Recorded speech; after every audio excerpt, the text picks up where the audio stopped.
Ucapan, Kalahkan antar batai, uri batai, yang kunci, majah harina ya kalinan, suhamba, bayram batu, je jana ho, aham nana ni, tasta dikshami dikna, sanji suksatama, dikshami kama sama wandi, jana jai niti, yai nati, nalani, इच्छा करे ना संदिसो भगवान वायना संदिसो इच्छा इच्छा में खमा समनो वन्नी ओम जान जाय नीति याय होते न जाने इच्छा करे ना संदिसो भगवान वायना लेशु इच्छा इच्छा में खमा समनो वन्नी ओम जान जाय नीति याय होते न जाने इच्छकारी भगवान पसाय करी वायना पसाय पलास्तो जी नमोरियंतानम नमो सिद्धारणम नमो हरियाणम नमो वज्रायणम नमो लोये वसाम हे सुपंच नमोकारो सर्वपापपणासनो मंगलाणं च सर्वेसिं परमं अवै मंगलम् जय जगजीव जोनि वियाणो जगगुरु जगानंदो जगन्नाथो जगबंधो जय जगप्रियामो जय सुयाण बभवो तीर्थयराणम् अपचिमो जय जय गुरुलोकाणं जय महप्पा महावीर वंदे महायशं महाभागं महावीरं महामुनिम् अमरनरराय मह्यं चरमतीर्थयरं विमर्शते सर्वारिष्टप्रणाशाय सर्वाभीष्टार्थदायिने सर्वलब्धिनिधानाय श्रीगौतम स्वामिने नमः श्रीसुधर्मा स्वामिने नमः अज्ञानतिमिरान्धानां ज्ञानाञ्जनशलाकया नेत्रमुन्मीलितं येन तस्मै श्रीगुरवे नमः। धर्मलाभ बहुत बहुत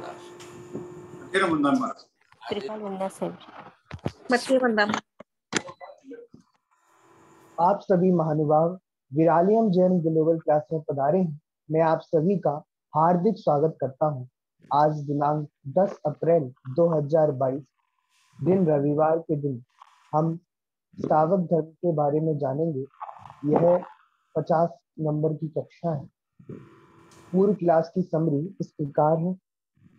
पूर्व क्लास में हमने जाना था कि श्रावक होते हैं वह दो प्रकार के होते हैं, एक श्रद्धालु श्रावक और एक व्रती श्रावक होता है। फिर हमने देखा था कि श्रद्धालु श्रावक होता है उसका जीवन देव शास्त्र के प्रति समर्पित होना चाहिए। उसे नव तत्व, सिद्धांत और पदार्थ इनका ज्ञान होना चाहिए। और फिर महर्षि ने बताया था हमारे दैनिक जीवन में देव गुरु धर्म की आराधना होनी चाहिए। फिर महर्षि ने कहा था सिद्धांत किसे कहते हैं? सिद्धांत उसे कहते हैं जो सर्वज्ञ कथित हो और जो अंतिम सत्यात्मक हो, उसे सिद्धांत कहते हैं। फिर महर्षि ने बताया था कि हमें सामायिक के 48 मिनट में क्या करना चाहिए, 48 समय में। तो महर्षि ने कहा था उन 48 मिनट में हमें स्वाध्याय करना चाहिए। स्वयं मतलब आत्मा, और उसका अध्याय मतलब अभ्यास करना चाहिए। फिर महर्षि ने ये बताया था सबका केंद्र बिंदु सम्यक दर्शन है, अतः हमें सम्यक दर्शन को सुरक्षित करने का उपाय करना चाहिए। फिर महर्षि ने 7 कक्षाएं बताई थी, जन, सज्जन, महाजन, जैन, सम्यक दर्शन, श्रावक और व्रती। फिर कहा था महर्षि ने सज्जन तक आने में मार्गानुसारी के 35 गुण चाहिए। मार्गानुसारी आपको सज्जन बनाने के लिए फिर महर्षि ने कहा था ग्रंथि भेद करके 3 करणों द्वारा ही सम्यक प्राप्त किया जाता है, अर्थात सम्यक की प्राप्ति पुरुषार्थ से होती है, ना कि पुण्योदय से। फिर महर्षि ने कहा था हमें नियम लेना चाहिए। नियम किसे कहते हैं? जिससे आचार विचार नियमित हो, और हमें अपने परिवारजनों के साथ भी ऐसे नियम बनाने चाहिए जिससे हमारा जैनत्व टिका रहे और सम्यक्त्व टिका रहे। और फिर अंतिम में महर्षि ने बताया था कि श्रावक बनकर हम भगवान महावीर के चतुर्विध संघ के अंग बन जाते हैं। इस प्रकार हमने पूर्व कक्षा की समझी देखी थी। अब आगामी कक्षा के लिए मैं महाराज श्री से निवेदन करता हूँ कि वो कक्षा प्रारंभ करें। देखिए, अब बात चल रही है श्रावक जीवन की। तो श्रावक है, अब श्रावक को एक प्रकार तो ये हो गया कि श्रद्धालु श्रावक है लेकिन अव्रती है, अव्रत नियम नहीं है। ये वाला श्रावक व्रतधारी है, व्रती है, ख्याल है। अब दोनों ही श्रावक है, लेकिन अब संसार भी तो साथ में लेकर के बैठे हैं। अब इसके अंदर जो है, इधर आपके लिए परिवार है, इधर आपके लिए परिवार का व्यवसाय व्यापार जो है, आजीविका है।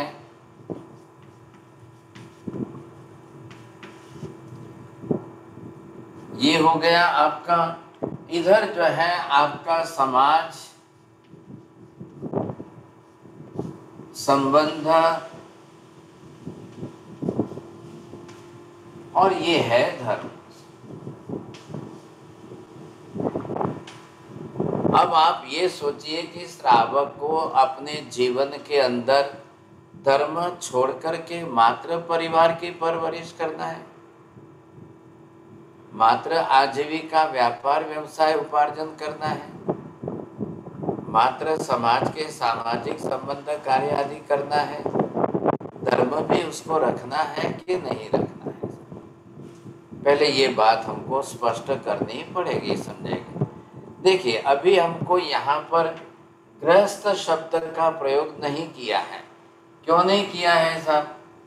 आपको श्रावक, आप घर गृहस्थी तो हो ही, समझे कि नहीं, लेकिन अब गृहस्थ शब्द का उपयोग महावीर ने नहीं किया।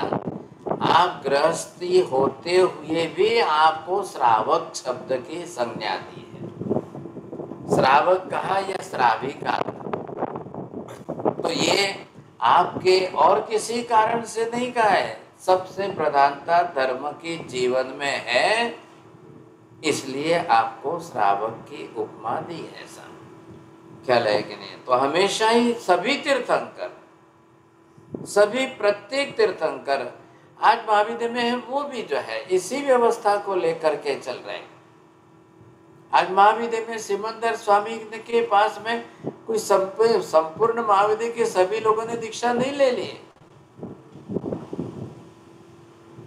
बिना दीक्षा लिए हुए गृहस्थ जीवन में श्रावक श्राविका बन करके उत्तम कक्षा का धर्म भी कर रहे हैं। श्रावक को धर्म आचरण करना है, परिवार का पालन करना है, जिम्मेदारी है सिर के ऊपर। आपने जिम्मेदारी बढ़ाई है, आपने परिवार बढ़ाया है, तो अब जिम्मेदारी में से नहीं छोड़ सकते। वो आपके अधीन है ना, पत्नी आपके अधीन है, बेटे संतान आपके अधीन है। अब वो सक्षम होंगे, कमाएंगे, वो अपना करके खाएंगे, तब की बात तब है। लेकिन आपने परिवार बनाया है तो आपका कर्तव्य बन जाता है। आपके लिए परिवार है तो परिवार के लिए आजीविका आपको अनिवार्य है। व्यापार व्यवसाय करके धन उपार्जन करना अनिवार्य है। कोई महावीर ने ना नहीं कहा है, आप परिवार नहीं बनाओगे, परिवार नहीं बढ़ाओगे, कोई ना नहीं कहा। महावीर ये भी नहीं करे कि भी आप व्यापार व्यवसाय नहीं करोगे, पैसा नहीं कमाओगे, ऐसा भी नहीं कहा है। और तीसरे नंबर पर समाज, सामाजिक संबंध, सामाजिक व्यवस्था। आखिर तो इंसान समाज में ही तो रहता है ना। Man is after all the social animal. हम तो सामाजिक प्राणी हैं, समाज में रहने वाले। ये कोई आपको ना नहीं कहा है। और ये सब जुड़े हुए हैं आपके साथ, ये आपके साथ बंधे हुए हैं, इसीलिए तो आप संसारी हो। लेकिन इन सब के साथ में अगर आप धर्म छोड़ दोगे तो क्या होगा? धर्म का संबंध आप नहीं रखोगे तो मुश्किल हो जाएगा। सब ख्याल आया कि नहीं? अब ये तो भले ये श्रावक है, अव्रती श्रद्धालु श्रावक है, तो भी ये जिम्मेदारी तो है। ये व्रतधारी व्रती है तो भी ये जवाबदारी तो है। ये सब कोई ना तो नहीं कहा आपको। तो ये कैसे संभालना, कैसे ऐसा? अब आप अपनी तरह से धर्म भी संभालेंगे, परिवार भी संभालेंगे, समाज भी संभालेंगे, व्यापार व्यवसाय भी संभालेंगे, सब कुछ करेंगे, लेकिन धर्म को नहीं छोड़ेंगे। धर्म भी संभालना है, धर्म भी आपको टिकाना है, धर्म भी आपको करना है। ये बात तो निश्चित है। अब ये क्या करना है? बैलेंस बनाना है। ख्याल है कि नहीं? आप कल दीक्षा लेंगे नहीं लेंगे, कब लेंगे, क्या होगा, वो बात की बात है। लेकिन जिस तरह से हम गृहस्थ जीवन में रह करके संसारी जीवन जी रहे हैं, आप परिवार का निमित्त, परिवार का बहाना, परिवार के कारण बता करके धर्म से वंचित नहीं रह सकते। जिन लोगों को अच्छी तरह से धर्म करना है ना, वो लोग भी कर रहे हैं। एक स्त्री ने बोला कि मुझे धर्म तो करना है, छोड़ना नहीं है, लेकिन अभी उसको जो है जुड़वा बच्चे, 2 ट्विंस हो गए साहब, 2 ट्विंस हो गए, और उसने तो अपने गृहस्थ जीवन से व्रत नियम लेकर रखे थे। वो व्रतधारी श्राविका बनी थी। बोले भाई 2 ट्विंस हो गए, 2 जुड़वा बच्चे हो गए, मैं क्या करूं? लेकिन किसी को कहने की जरूरत नहीं, किसी को कुछ पूछने की जरूरत नहीं। बच्चे सोते हैं तब वो सामायिक कर लेती है। बच्चे सोए हुए हैं, सासू को बोल के जाती है कि बच्चों का ध्यान रखिए, मैं पूजा करके आती हूँ। वो अपना नवकार्षी का पचखान की रात को चौबियार का पचखान वो बरोबर करती है कितनी 25-27 बरस की उम्र है, 2 जुड़वा बच्चे को जन्म देकर माँ बनी है। तो बोलते मैं, मेरा तो कर्तव्य है, बच्चों को जन्म दिया है तो मेरा कर्तव्य, लेकिन मैं सब कर्तव्य बरोबर निभाती हूँ और अपना धर्म बरोबर चलाती हूँ। कितनी बड़ी बात है, सोचिए आप। तो ये तो एक स्त्री जीवन है, तो ये तो आना ही आना है। परिवार, शादी होगी, बच्चे होंगे, ये तो संसार तो चलना ही चलना है। लेकिन धर्म कहाँ गया? धर्म थोड़ी हमने छोड़ दिया है, धर्म तो नहीं भूले हैं। वो किस में आ गया है? पहले श्रद्धा में आपका धर्म आपके साथ जुड़ गया है, सम्यक दर्शन हुआ और वो आपके साथ में जुड़ गया है। अब आपको व्रत, नियम, पचखान करने हैं कि नहीं करने हैं, कि कितने करने हैं, धर्म पालना है, धर्म आचरण करना है, धर्म टिकाना है, उसके साथ में सब ये संसार के निमित्त है। परिवार जो है, समाज जो है, आजीविका, व्यापार, व्यवसाय जो है, ये संसार के निमित्त है। लेकिन इसके कारण मैं धर्म नहीं छोड़ूं, या धर्म के लिए आपको परिवार नहीं छोड़ना है, कि धर्म के लिए आजीविका नहीं छोड़नी है। महावीर स्वामी ने इतने बैलेंस के साथ में आपके लिए श्रावक धर्म की व्यवस्था की है। इतना सुंदर बैलेंस बनाया है और इतने बैलेंस के साथ में आपको धर्म दिया है, और आप धर्म करते हुए परिवार को भी धर्म में लाओ, परिवार में भी धर्म टिकाओ। आपका परिवार धर्मिष्ठ परिवार की उपमा को पाकर के जिए। आपके परिवार को धर्म के साथ में आजीविका से, व्यापार व्यवसाय से 2 पैसा कमा करके समाज में प्रतिष्ठित बनिए। दान पुण्य भी करना है आपको। जैन जो होता है वो दानवीर होता है, जैन जन्म से दान दाता होता है। हर एक में उसको दान प्रतिदिन करना है, एक दिन भी खाली नहीं जाना चाहिए। हम आगे समझेंगे श्रावक कैसे होते हैं, श्रावक के गुण कैसे होते हैं, श्रावक की हम दिनचर्या कैसे, ये सारी बातें हमको समझनी है। इधर आपको जो है समाज दिया है, सामाजिक संबंध दिए है, समाज के अंदर कार्य करके परोपकारी आपको बनना है। आप समाज से अलिप्त तो नहीं रह सकते हो। समाज से अलग होकर, समाज की निंदा टीका टिप्पण करके, समाज को गाली गलौज दे करके, समाज की बदनामी करके आप अलिप्त तो नहीं रह सकते हो। कल आपको आपकी बेटी दूसरों को देनी है, या दूसरों की बेटी आपके घर में लाकर बहू बनानी है, तो आपको दोनों तरफ से समाज तो चाहिए ही ना। लेकिन पूरा समाज भी जो है, अगर मैं अपनी तरफ से चलते चलते पूरे समाज को भी धर्मिष्ठ बनाऊं, मेरी धर्म की असर मेरे व्यापार व्यवसाय में दिखाई दे, धर्म व्यापार व्यवसाय करते हुए मेरा धर्म संभालूं, व्यापार व्यवसाय का मतलब ये नहीं है कि पैसा कमाने के लिए झूठ बोलो, चोरी करो, कुछ भी करो, पैसा कमाओ, कुछ भी करो। आज के जैसे ऐसी पॉलिसी नहीं बनानी है। मैं धर्म करते करते मेरे जीवन के अंदर जो है आजीविका, व्यापार व्यवसाय बिल्कुल बरोबर उसमें भी मेरा धर्म दिखाई दे, ऐसा मुझे करना है। और मैं धर्म के क्षेत्र में रह करके परिवार के अंदर सबको धर्मिष्ठ बनाऊं, मेरे वंश में धर्म टिके, मेरी 7वीं पीढ़ी में मेरे संस्कार धर्म के आए, मेरी 7वीं पीढ़ी का बच्चा भी जो है वो भी धर्म से वंचित न रहे, मेरे लिए एक छाप बने। हाँ साहब, कैसा परिवार है? धर्मिष्ठ परिवार है। ख्याल है कि नहीं? कल कोई भी होगा तो उसके लिए ये छाप बड़ी अच्छी छाप है। कल आप में से कोई कलकत्ता जाओगे, कलकत्ता जाओ के बोलो, पूछोगे चोरडिया जी कौन है भाई साहब, वो 2 जनों को पूछ के 10 जनों से बात लेंगे, 10 जनों से उनको एक ही जवाब मिलेगा, नहीं नहीं साहब बहुत धर्मिष्ठ परिवार है। चोरडिया जी का परिवार कलकत्ता के अंदर जो है धर्मिष्ठ। आपको ये नहीं बोलना है कि वो नामांकित परिवार है या कोई ऐसा है वैसा, कुछ भी नहीं साहब। श्रीमंत परिवार है वो जितनी आपकी शोभा नहीं है, धर्मिष्ठ परिवार है चोरडिया जी का, ये शोभा आपके लिए उचित है।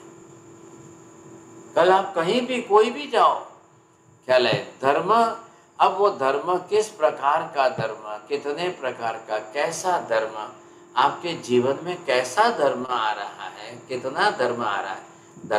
धर्म तो आना ही चाहिए साहब। हर एक व्यक्ति ढूंढ रहा है। एक माँ बाप चिंताग्रस्त है कि मेरी बेटी बड़ी हो गई है तो वो धर्म ढूंढ देंगे। पहले परिवार ऐसा देखो कि नहीं नहीं नहीं नहीं, परिवार के अंदर कोई अधर्म हो तो मुझे वैसा घर नहीं देखना है।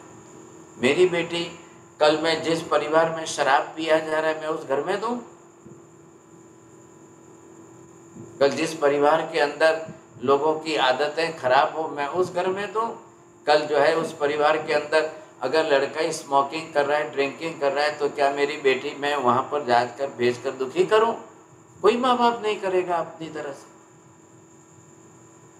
और करना भी नहीं चाहिए, किसी को भी नहीं करना चाहिए।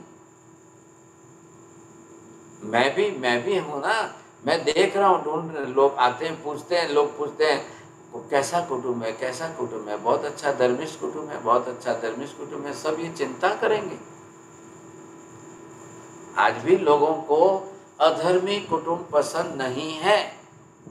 असंस्कारी, असभ्य व्यक्ति, ड्रिंकिंग करने वाला, नॉनवेज खाने वाला, या जो है स्मोकिंग करने वाला, या बुरी आदतों वाला कोई परिवार पसंद नहीं है। कई घरों में हैं लड़के खड़े हैं लेकिन कोई शादी नहीं कर रहा है। सोचिए, आप समझे। आप बोल रहे हो ना चोरडिया जी जमाना बहुत एडवांस हो गया है, दुनिया बहुत एडवांस चली गई। मैंने कहा क्या एडवांस भाई? किसी को पूछा, बोलो लड़कियां रास्ते पर सिगरेट पीती है, लड़कियां भी ड्रिंकिंग करती है। मैंने कहा इसको एडवांस बोलते हैं? मैंने बम्बई के अंदर जहाँ पर 2 कॉलेज की युवतियों को समझाया, मैंने कहा क्या कर रहे हो आप? तो महाराज इसमें क्या हो गया, जब लड़के आज़ादी ले दे तो हम क्यों नहीं कर सकते?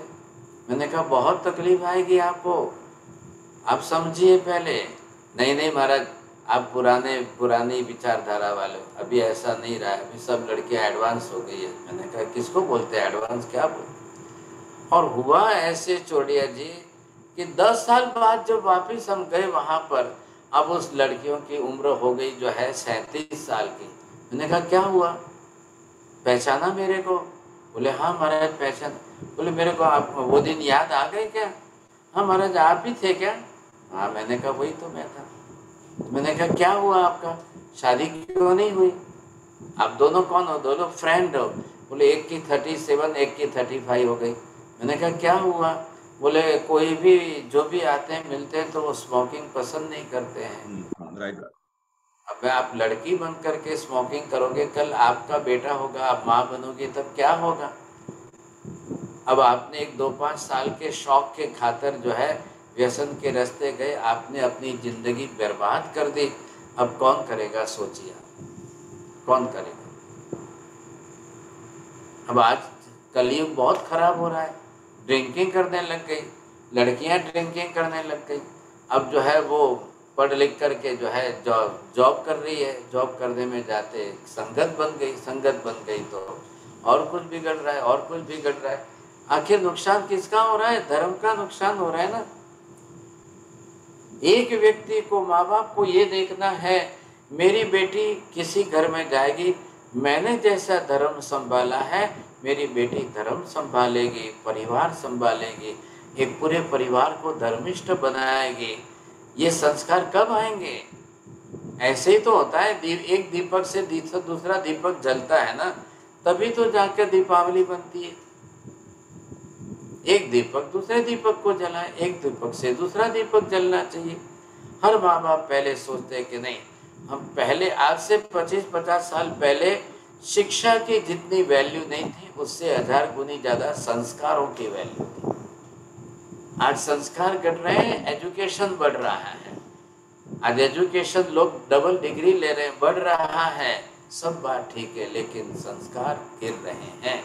और संस्कार गिरने का परिणाम आ रहा है लोगों की। आज डबल ग्रेजुएट हैं, डबल ग्रेजुएटों की जॉब की इनकम भी अच्छी है, पैकेज अच्छा है, फिर भी शादियां नहीं हो रही। कई लड़कियां खड़ी है, कई जगह पर कई लड़के खड़े हैं, फिर भी शादियां नहीं हो रही। एडवांस हो गए, डबल डिग्री ले ली, पोस्ट ग्रेजुएशन कर लिया साहब, अब अच्छी भी जॉब करके अच्छा पैसा कमा रही है, लेकिन शादियां नहीं हो रही। और जिनकी हुई है उनकी टूटती जा रही है, डाइवोर्स होते जा रहे हैं। तो समाज के अंदर एक अव्यवस्था फैल रही है, बहुत बड़े पैमाने पर ये अव्यवस्था बढ़ रही है। एक बैलेंस टूटता है ना। डाइवोर्स के परसेंटेज अगर 30-35 से 37 या 40 के परसेंट के ऊपर डाइवोर्स के परसेंटेज चले गए, ये एक समाज की शोभा है क्या? मैं पूछता हूँ आपको, आप जवाब दीजिए, मुझे ख्याल आएगा ना। Meena ji, what do you think about that? If the percentage of the divorce is increasing day by day, if it becomes as a near about 35 to 40% of the divorce in one society, एक समाज, ये समाज की शोभा है? No, but we live in the Western world and we know what we are facing. You know, the kids, and I'm telling you, the kids, if my son is not drinking or like taking alcohol, the Jane girls are refusing. And my son is 35. Very wrong, it is very wrong, no? तो Yes. ये अगर जो होता जाएगा तो भविष्य क्या होगा? And the Jane girls are refusing because they think he's not forward thinker. वही तो तकलीफ है ना। आज जैन समाज है, लेकिन हम भी दुनिया में जी रहे हैं। दुनिया में जी रहे तो इसका मतलब कॉस्मोपॉलिटन सिटी आने से मतलब ये नहीं, आपको धर्म को प्राधान्यता देनी ही पड़ेगी। Yeah, but there's an offset. You know, when the parents are teaching the girls to be more of, and there is nothing wrong to think for themselves, but where do you bring the balance?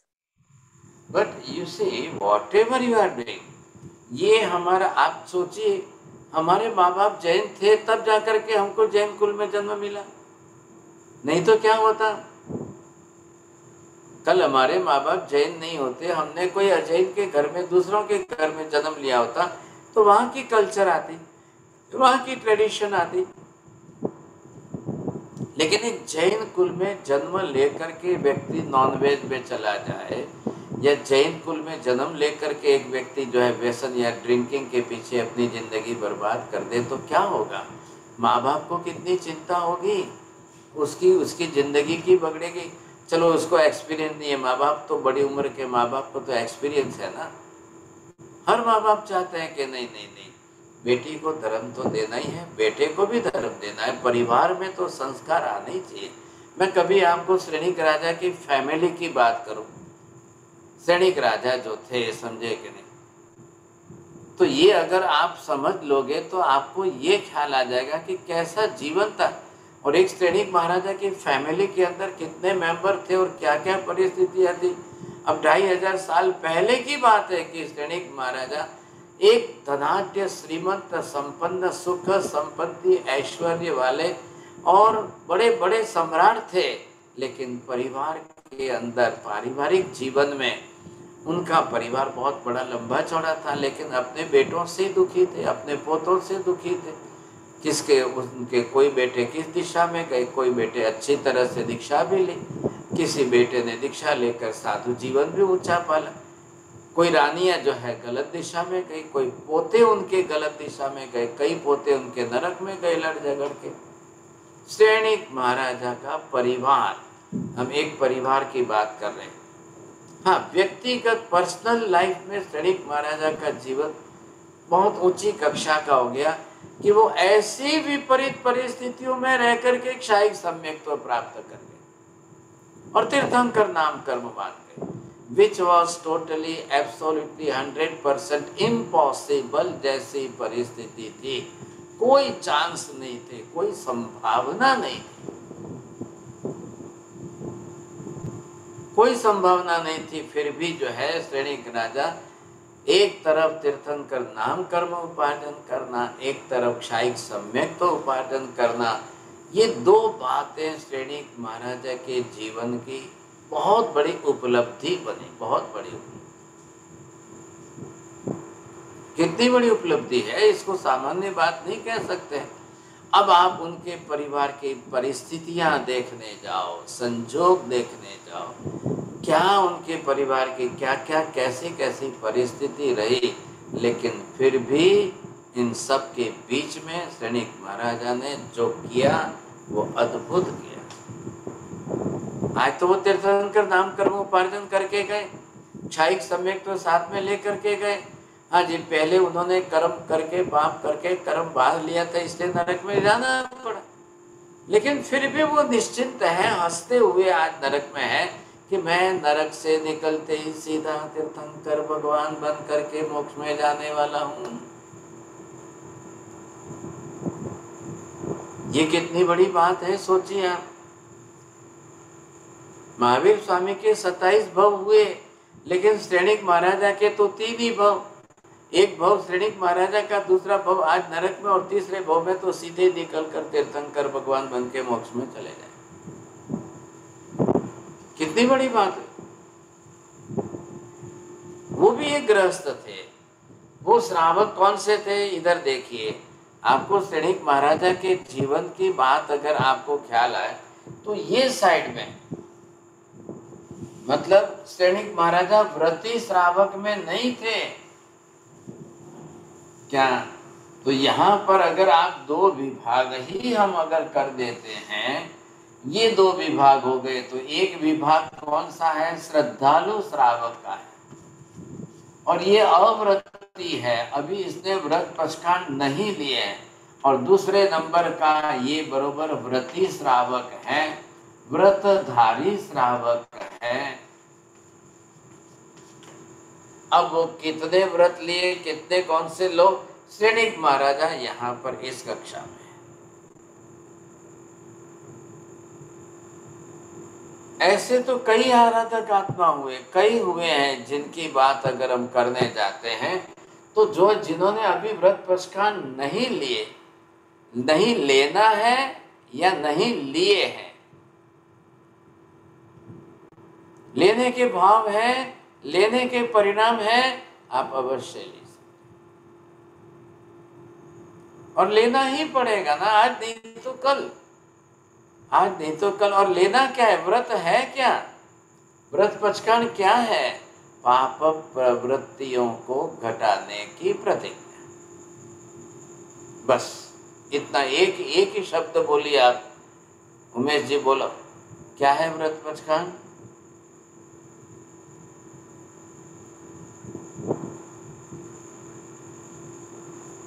अरे 1 second लगती है, आप जल्दी बोल दिए।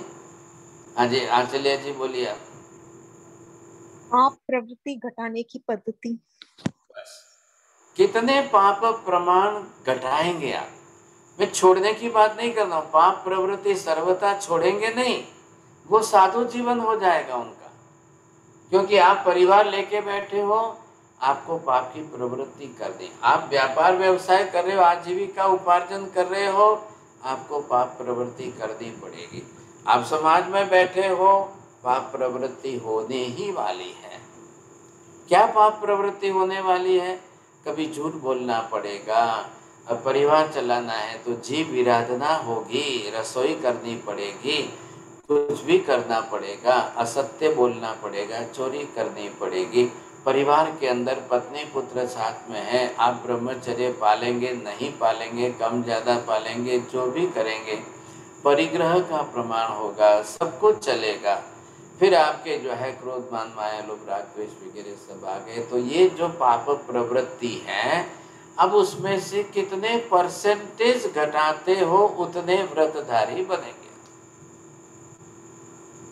Just like school के अंदर पढ़ने वाला बच्चा जो है कितने मार्क्स ला रहा है, फर्स्ट क्लास में है, सेकंड क्लास में है, थर्ड क्लास में है, किस ग्रेड में है, बरोबर उसको ख्याल आएगा कि हाँ मैं कितने व्रत वाला हूँ। तो वैसे ही साधु जीवन के अंदर है, इस श्रावक जीवन के अंदर भी व्रत पचकान की मर्यादा है, एक प्रमाण दिया गया है, आप कितने प्रमाण में करोगे। तो ये हमारे जीवन में, कल आपके परिवार में, कल आपके घर कोई मेहमान आए, आपके मेहमान आपके घर में आए, एक दिन रहे, 2 दिन रहे, आपके मेहमान के ऊपर आपके घर की छाप क्या पड़ी है, what type of image of your family. उनको लगा, ये मेहमान को ये रियलाइज हुआ कि नहीं ये धर्मिष्ठ परिवार है। हम सूरत में थे तो एक जमाई राज आने वाले थे, तो सासू थे घर में, तो उन्होंने कहा देखो भाई हमारे यहाँ सूर्यास्त होते ही चौका बंद हो जाएगा, भोजन बंद हो जाएगा, सूर्यास्त के बाद में छोटा बच्चा भी पानी नहीं पीता है, सब घर में ताला लग जाएगा, बोलिए अब आपको कितने बजे आना है।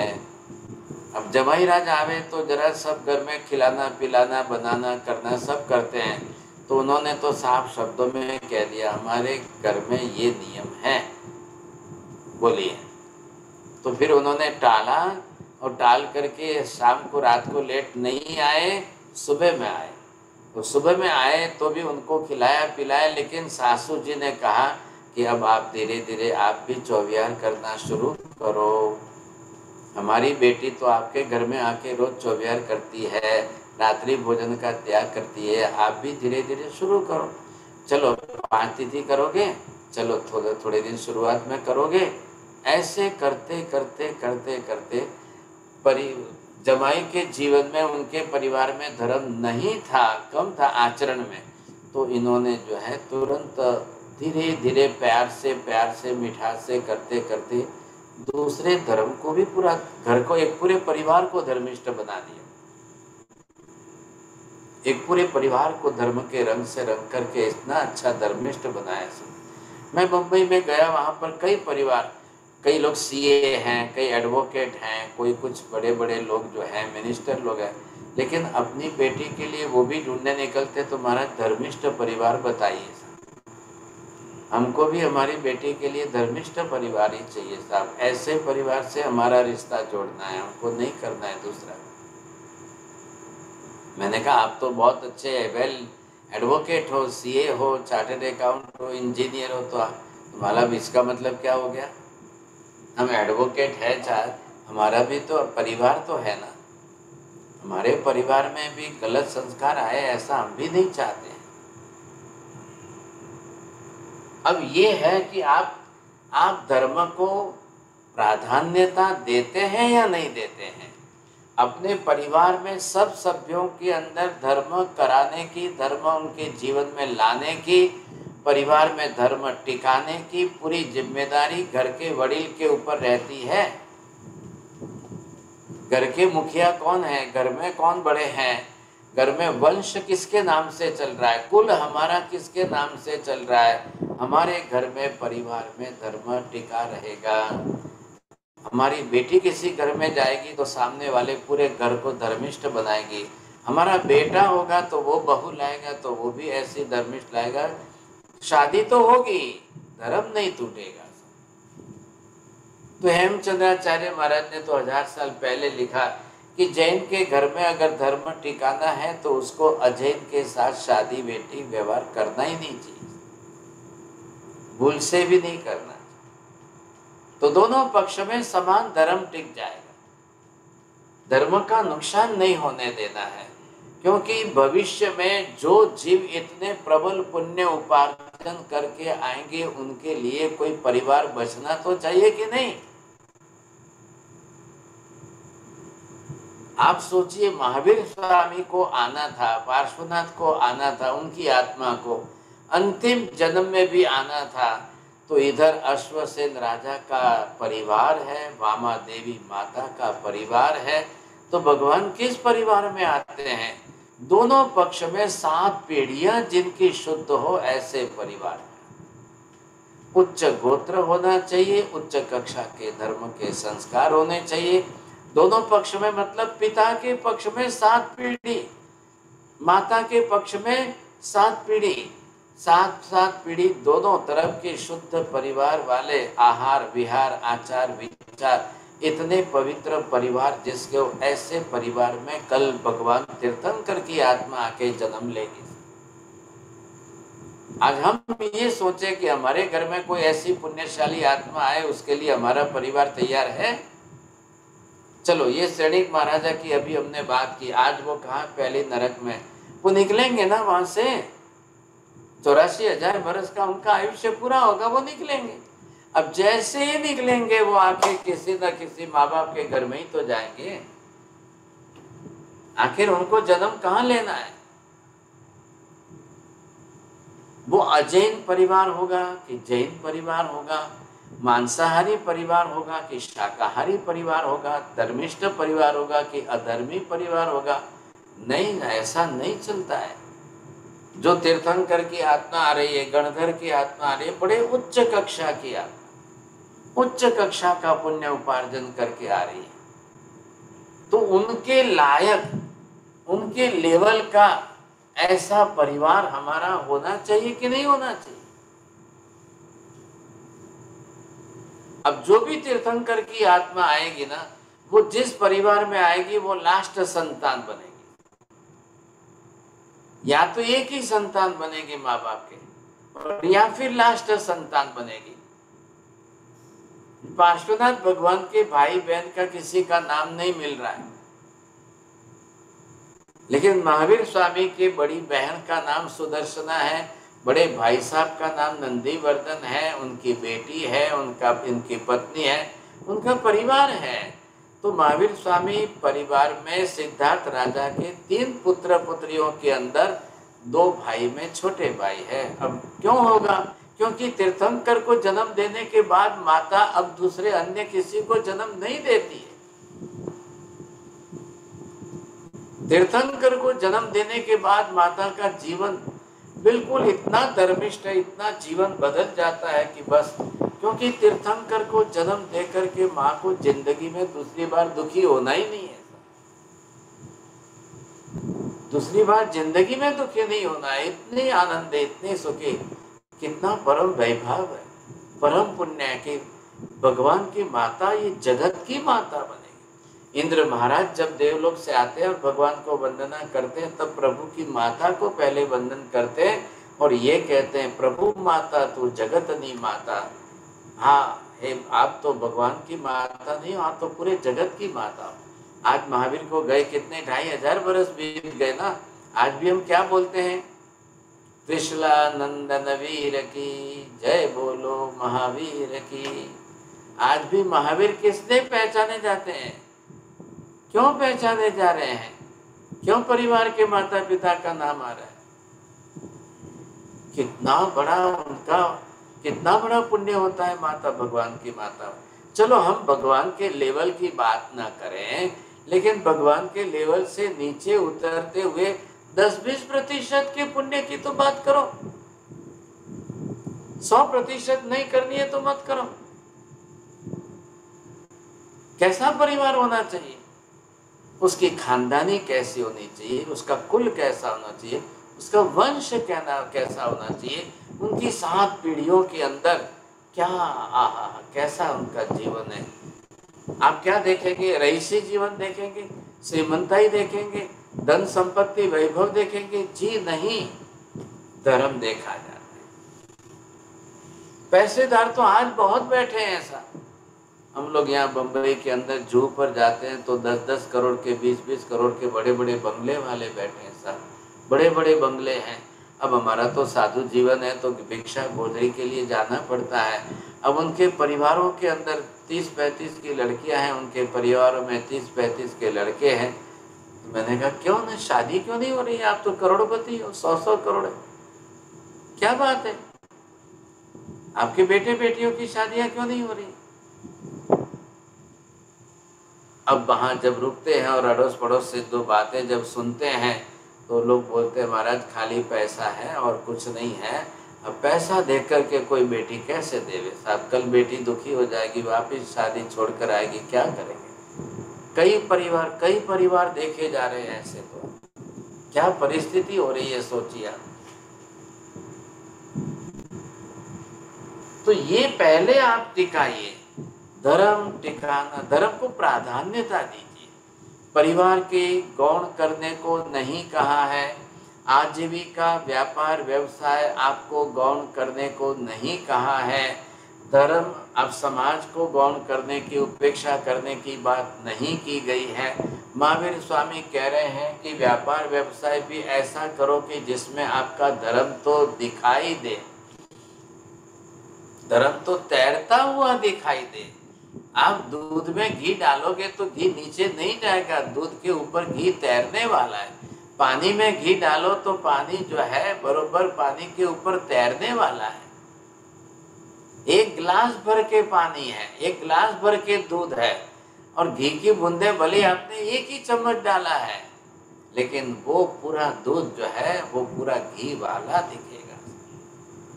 आपने थोड़ा सा केसर डाला है तो दूध का कलर पीला दिखेगा, आपने थोड़ी सी हल्दी डाली है तो दूध का कलर केसरिया दिखेगा। तो जीवन में थोड़ा सा भी धर्म है ना तो वो दूध को केसरी बनाता है। धर्म की प्राधान्यता है।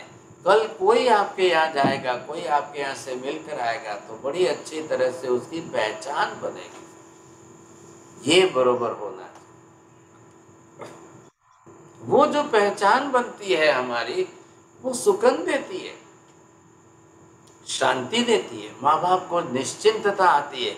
हमारी बेटी अच्छे सुंदर धर्मिष्ठ परिवार में गई है, माँ बाप निश्चिंत हो जाते हैं। और अगर कोई ऐसे शराबी के घर में गई, व्यसनी के घर में गई तो माँ बाप को रात दिन चिंता होती है, बाप रे क्या होगा, कल क्या होगा, कल क्या होगा। और इसी कारण आज आप देख रहे हो ऐसी आदतों के कारण 30, 35, 40% जैन समाज में डाइवोर्स बढ़ रहे, शादियां नहीं हो रही है। इधर शादी नहीं हो रही है इसकी तकलीफ, इधर शादी होने के बाद वापिस आ रही है उनकी तकलीफ। कई परिवार टूट रहे हैं, कई घरों के अंदर समस्याएं खड़ी हो रही है, कई घरों में एक व्यवस्था टूटती है ना तो अपसेट आ रहा है।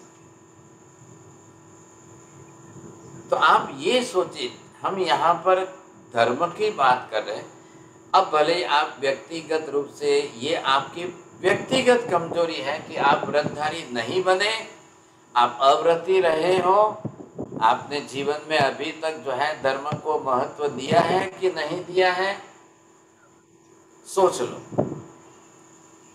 अब पारिवारिक जीवन में तो परिवार में कितने लोगों को धर्मिष्ठ बनाया आपने, आपका परिवार छोटा है कि बड़ा है, संयुक्त परिवार है कि सिंगल फैमिली है, जो भी है उसकी बात नहीं है। आपने परिवार में धर्म का रंग रंगा है कि नहीं, आपने परिवार में धर्म के बीज बोए हैं कि नहीं। कल मेरा बेटा बड़ा होकर के विदेश जाएगा तो 20, 22, 25 बरस की उम्र में बेटा अगर विदेश जाता है तो माँ बाप निश्चिंत है कि नहीं, वहाँ जाकर के भी मेरा बेटा धर्म के रंग में रंगेगा, धर्मिष्ठ बनकर रहेगा, क्या करेगा, कैसा जीवन होगा। तो जब मैंने कई परिवारों को पूछा, माता पिता को, तो उन्होंने जवाब दिया, महाराज हमने इतने 25 साल तक जो संस्कार डाल करके उसका जीवन जो बनाया है, अब हम निश्चिंत है, हमको कोई चिंता नहीं हो रही है। ख्याल आया कि नहीं, हमको लग रहा है कि बहुत अच्छी तरह से वहाँ जा कर के भी जीवन जिएगा। ये निश्चिंतता माता पिता को आनी चाहिए। जैसे आप चोरडिया जी अगर एक गार्डन में घूमने जाते हो तो वहां पर गार्डन के अंदर तो फ्लावर्स दोनों तरफ होते, सुगंध आती है ना। तो यहाँ आप किसी परिवार में जाओ, किसी समाज में जाओ, उस समाज के अंदर आपका धर्म इतना रहना चाहिए उस व्यक्ति के जीवन में। आपको किसी के घर में जाने के बाद उनके घर की सुवास, सुगंध उनके गुणों के आचरण से आएगी। अरे वाह, देखिए हम घर में गए तो इनके बच्चों में बोलने की तमीज देखिए आप, इनके बच्चों के घर में संस्कार देखिए साहब। एक मेहमान इतने खुश हो गए कि जैसे ही हम उनके घर में गए, उनके बच्चों ने, 4 बच्चों ने आकर हमारे चरण छुए, स्पर्श किए, हमको नमस्ते, नमस्कार, जय जिनेंद्र बोला, आइए पधारिए, आपका स्वागत है। वो माँ बाप इतने खुश हो गए, इतने खुश हो गए। लेकिन 1 मिनट में पीछे मुड़ कर के उनकी आंखों से आंसू निकले। तो मेहमान ने पूछा, क्या हुआ? हमारे घर के तो बच्चों के संस्कार है, वो आपको अतिथि देखकर, मेहमान देखकर दौड़ते हुए आए, उन्होंने आपके चरण स्पर्श करके नमस्कार किया, जय जिनेंद्र बोला, आपको पधारिए, स्वागत है आपका। तो आपको क्या बुरा लगा क्या? उन्होंने कहा, नहीं नहीं नहीं नहीं, हमको ये दुख लगा हमारे घर में नहीं है ऐसा। आपके परिवार में आते 4 बच्चों के संस्कार, क्या घर में अभी पैर रख रहे हैं, गेट पर, दरवाजे पर हैं, बच्चों के संस्कार देखे। क्योंकि बच्चों के संस्कार से परिवार के संस्कार का ख्याल आ जाता है। ख्याल है क्या नहीं? बड़े तो जब मिलेंगे, बड़ों की बात तो बाद में है ना, पहले घर में, परिवार में आप प्रवेश तो कर रहे हो ना, तो सामने वाले के ऊपर इम्प्रेशन क्या पड़े। तब उनको इतना, मतलब इधर एक तरफ हर्ष हुआ, आनंद हुआ, और फिर दूसरी तरफ इतना दुख हुआ कि हमारे घर के बच्चों ने कभी ऐसा नहीं किया। हमारे घर के बच्चे भी ऐसा करें तो कितना हमको खुशी होगी।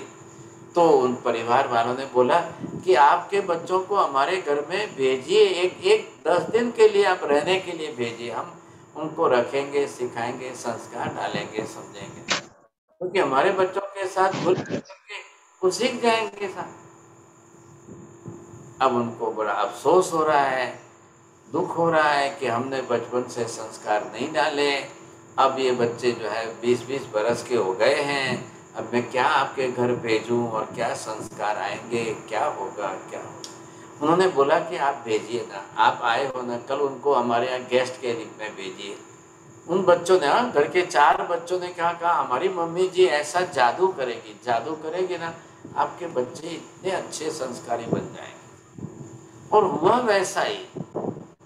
आखिर माँ बाप ने जाकर के अपने बेटों को समझाया, वो तो नहीं माने, लेकिन उस अतिथि परिवार वालों को कहा कि आप आइए, थोड़ी मित्रता, फ्रेंडशिप बना लो। और वो आकर के उन्होंने थोड़ी मैत्री बनाई, और फिर वो अपने घर ले गए, और वहाँ ले जाकर के वो जैसा जीवन जी रहे थे, धर्मिष्ठ जीवन, उनको रंगा। नहीं, चलो चलो चलो, आप ही करो, चलो बहुत मजा आती है, चलो देखो, चलो देखो, समझे कि नहीं। 10-15 दिन के अंदर इतने अच्छे उनको संस्कारी धर्मिष्ठ बताए, और उनको आनंद से धर्म कराया, क्योंकि वहाँ एटमॉस्फेयर वैसा था। और फिर जब वो अपने घर आए और अपने घर में जब करने लगे ना, तब तो जो है माता पिता को जो संतोष हुआ, जो खुशी हुई साहब, इतनी बड़ी बात हुई, बहुत बड़ी बात हो गई उनको।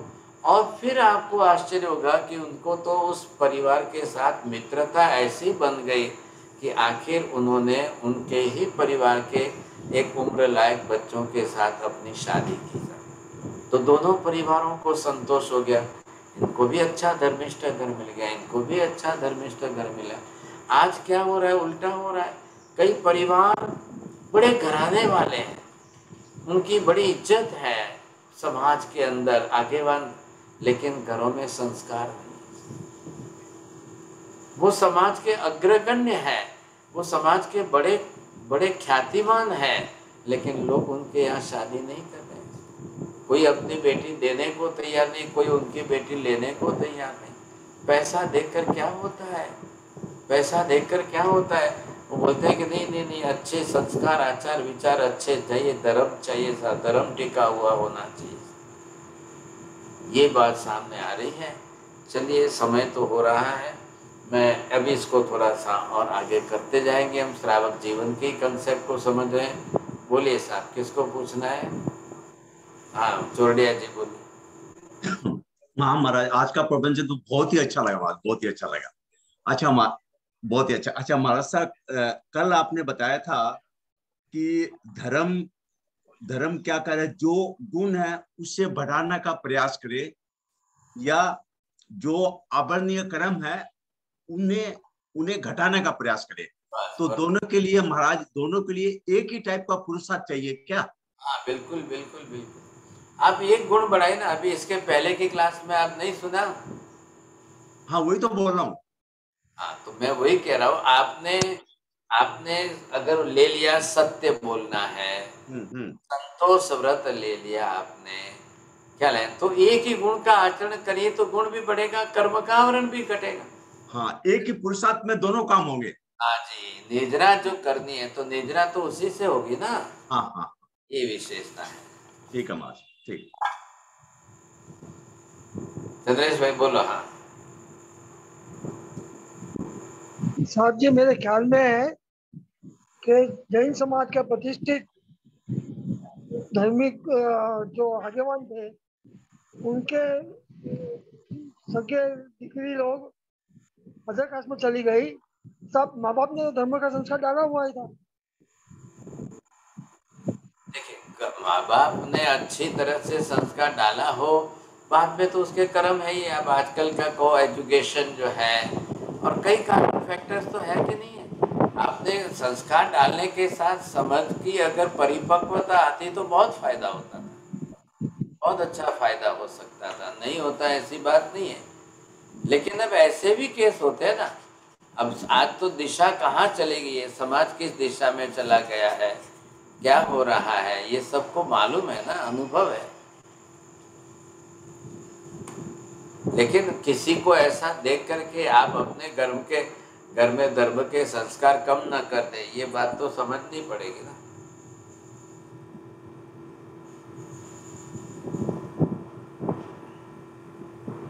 बोलिए पारुल। महाराज साहब, इसमें आपने बोला परिवार, माँ बाप का बड़ा कर्तव्य है, रोल भी है। जो धर्म संस्था है उन लोगों का भी रोल थोड़ा बहुत होना चाहिए कि ये डिग्रेडेशन की तरफ जा रहा है, इसको रोका जाए। तो उनको भी एक पहल लेनी चाहिए, ये होना चाहिए। बहुत अच्छी बात है, बहुत अच्छी बात है। दूसरे लेंगे इसके बजाय घर वाले लेंगे, वो ज्यादा इफेक्टिव होगी ना। अब करेक्ट करेक्ट। अन्य दूसरे लोगों को चिंता ज्यादा है कि घर वालों को चिंता ज्यादा होनी चाहिए? और ठीक है महाराज साहब, घर वालों को तो होनी ही चाहिए, नो डाउट। लेकिन दूसरे भी ले रहे हैं ना। आज सभी साधु संत यही कर रहे हैं। हाँ हाँ, सभी साधु साध्वी जी जो है आपके परिवार में धर्म टिका रहे, उसी के लिए तो उपदेश दे रहे हैं। अब सब थोड़ी दीक्षा ले रहे हैं, सब थोड़ी साधु संत बन रहे हैं साहब। हाँ ठीक है महाराज साहब, ठीक। Sir ji, at least staying out of India, like staying in US, it's very hard to train the kids and ask them to follow, क्योंकि यहाँ पे first of all धर्म का वातावरण बहुत ही कम है, और फिर अकेले सत्संग करना भी डिफिकल्ट होता है। तो at least from what my experience is with my kids friends is, उसके जो दूसरे इंडियन पेरेंट्स होते हैं साहब जी, they are very very strict with their kids. तो फिर वो क्या, जैसे कॉलेज में जाते हैं तो that is like a spring, you know, कि हाँ मेरे पेरेंट्स के सामने मैंने कुछ नहीं किया तो now I am going to drink and do drugs and everything. लेकिन if the parents are flexible and more open कि भाई हाँ देखो एनवायरमेंट ऐसा है, तो how you can help your child to go through it, तो then it becomes little थोड़ा सा easy रहता है, not very, but what I'm trying to say Sahib ji is open mind is very important. You are right, but you see it is compulsory and it is the duty of the parent to give the sanskar. It is compulsory. एक बार हाथ में से chance चला जाएगा, बाद में कई माँ बापों को सिर पर हाथ देकर रोना पड़ रहा है। ख्याल आया कि नहीं? उस समय अब उनको रियलाइज होता है कि उस समय हमने थोड़ा कंट्रोल किया होता तो आउट ऑफ कंट्रोल तो नहीं जाते। आज ये सबको एक्सपीरियंस तो हो ही रहा है। But anyhow there is no excuse for anything you say. ये as a parent it is your duty. ख्याल है कि नहीं? आप एक पिता माता पिता हो तो आपकी जिम्मेदारी पूरी है। आप लास्ट बॉल तक जो है पूरा प्रयत्न करना अनिवार्य है। ऐसे तो फिर हमारे हाथ में से बाजी चली जाएगी ना। अब तो एटमॉस्फेयर ऐसा है, सर्कमस्टेंसेस ऐसे हैं, ख्याल है कि नहीं? आज सब वातावरण ही उस प्रकार का बढ़ता जा रहा है। तो इसका मतलब ये नहीं कि इस फ्लो के अंदर हमारा भी, हमारे परिवार का एक परिवार का बेटा बेटी कोई दिशा में चले जाए तो हमारा नुकसान कितना बड़ा होगा। पैसा तो कोई भी कहीं भी जाके कमा लेगा। पैसा जिंदगी की बड़ी बात नहीं है। पैसा तो जो है ये कोई भी कहीं भी जाके कमा लेगा, लेकिन धर्म टिकाएगा, धर्म रखेगा, संस्कार बनाएंगे तब जाकर काम आएगा, नहीं तो कैसे आएगा? सोचिए आप। ये बहुत बड़ी आवश्यकता है ना आज के जमाने में। तो ये बहुत बड़ी चीज है। अभी तो हम इसके बारे में और डिटेल बात करेंगे। अब यहाँ से यहाँ आना है आपको, श्रद्धालु में से व्रती बनना है, तो वो जीवन आगे थोड़ा सा समझेंगे। नमो अर्यंताणं नमो सिद्धाणं नमो आर्याणं नमो वज्रायाणं नमो लोये सर्वसागुणं एषु पंच नमकारो सर्वभावपणासनो मंगलाणं च सर्वेसिं परमं हवै मंगलम्। मंगलम भगवान वीरो मंगलम गौतम प्रभु मंगलम स्थूलिभद्राद्या जैन धर्मोस्तु मंगलम। चत्तारि मंगलम हरिहंता मंगलम सिद्धा मंगलम साहु मंगलम केवली पन्नतो धम्मो मंगलम। चत्तारि लोकोत्तम हरिहंता लोकोत्तम सिद्धा लोकोत्तम साहु लोकोत्तम केवली पन्नतो धम्मो लोकोत्तमो। चत्तारि शरणं भवजामि हरिहन्ते शरणं भवजामि सिद्धे शरणं भवजामि साहु शरणं भवजामि केवली पन्नतं धम्मं शरणं भवजामि। सर्वमङ्गलमाङ्गल्यं सर्वकल्याणकारणं प्रधानं सर्वधर्माणां जैनं जयति शासनम्। त्रिकाल वंदनासन साहेब जी अक्षरम वंदामि महाराज साहेब मथे वंदामि मथे वंदामि मथे वंदामि बहुत बहुत